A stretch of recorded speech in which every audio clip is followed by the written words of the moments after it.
انسان کو دکھ بھی آتے ہیں، بیماریاں بھی آتی ہیں، اپنوں بیگانوں کی طرف سے اس کو تلخیوں کا بھی سامنا کرنا پڑتا ہے۔ تو اس موقع پر آپ کی زبان کوئی ایسا جملہ نہ کہے جو اللہ کی ناراضگی کا سبب ہو۔ غم تو پہنچتا ہے اور غم سے انسان متاثر بھی ہوتا ہے، یہ تو نہیں ہے کہ تکلیف پہنچے۔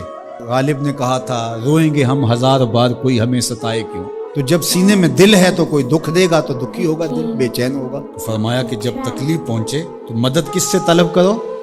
صبر سے، کہ اللہ مجھے توفیق صبر دے۔ روایت ہے کہ سلمان رضی اللہ تعالی عنہ حاضر ہوئے اور ان کے چہرے کے اوپر کوئی ایسے آثار تھے کہ جس کا بہت بڑی پریشانی ہو۔ تو ان کو کہا کہ تمہارا جو دکھ ہے وہ اس کو کہو جو دکھ کا مداوع کر سکتا ہے، غم اسے کہو جو غم خار ہو، جو غم خار ہی نہ ہو سے غم کہنے کا فائدہ۔ بعض اوقات لوگ خام خواہ بے چین ہوتے ہیں کہ میرے کو پوچھے تمہیں کیا ہے، چہرے کے اوپر جو ہے وہ خشونت سجائے، چہرے کے اوپر جو ہے وہ اداسی سجائے۔ آپ کو صدمہ پہنچے تو بعض کا ٹھیک ہے، انسان بے بس ہو جاتا ہے، اس کے چہرے بشرے سے اس کا ظہور بھی ہوتا ہے، لیکن کچھ ایسی چیزیں جو چھپائی جا سکتی ہیں اس کو چھپائیں۔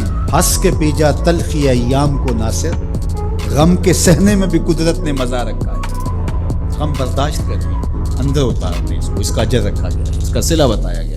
تو ہر چھوٹی چھوٹی بات کو لوگوں سے شیئر کرنا یہ نہیں ٹھیک ہے۔ کبھی آپ کوئی ایسی بات ہو آپ کر بھی سکتے ہیں، لیکن ہر وقت جو ہے وہ اکتائے ہوئے رہنا اور میں پریشان ہوں، میں پریشان ہوں، میں دکھی ہوں، میں دکھی ہوں، تو کیا وہ دکھ ختم ہو جائے گا؟ لوگ مہندی سجائیں گے تیرے لہو سے، لوگ مہندی سجائیں گے تیرے لہو سے، زخم دل کے نہ دکھاؤ کسی کو۔ لوگ تو اس سے طرح مذاق بھی اڑائیں گے، اور جب تم ہنستے ہو تو زمانہ تمہارے ساتھ ہنستا ہے، اور جب تم روتے ہو تو زمانہ تمہارے ساتھ نہیں روتا۔ اس لیے یہ آنسو بڑے قیمتی ہیں، وہی بہاؤ جہاں شان کریمی موتی سمجھ کے چن لے۔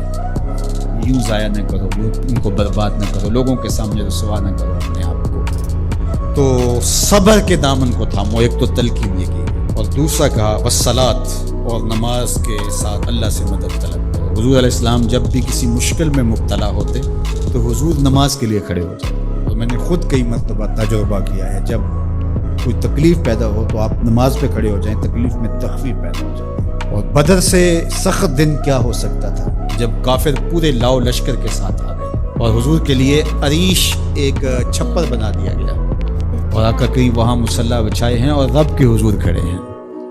مشکل کے وقت جب کوئی سبب نہ رہے تو اس کے حضور آ جاؤ، وہ تمہاری ضرورتوں کا کفیل ہے۔ وَإِنَّهَا لَكَبِيرَةٌ إِلَّا عَلَى الْخَاشِعِينَ، اور یہ بہت بھاری ہے نماز پڑھنا اور صبر کرنا، لیکن جو اللہ کا خوف سینے میں پالنے والے لوگ ہیں، رکھنے والے لوگ ہیں، ان کے لیے مشکل ہے۔ بچے کو صبح اٹھائیں آپ نماز کے لیے تو وہ اٹھتا ہی نہیں ہے، بار بار کہہ کے اس کو اٹھانا پڑتا ہے، اور اس نے سوات کی سیر کے لیے جانا ہو اور دوستوں کو ٹائم دیا ہو، تہجد کے وقت ہی تیار ہو کر بیٹھ جاتا ہے۔ اس کا مطلب ہے کہ اس کو نماز کا شوق نہیں ہے، اس کا شوق تھا، جس کا شوق تھا اس کے لیے اٹھنا بھاری نہ ہوا۔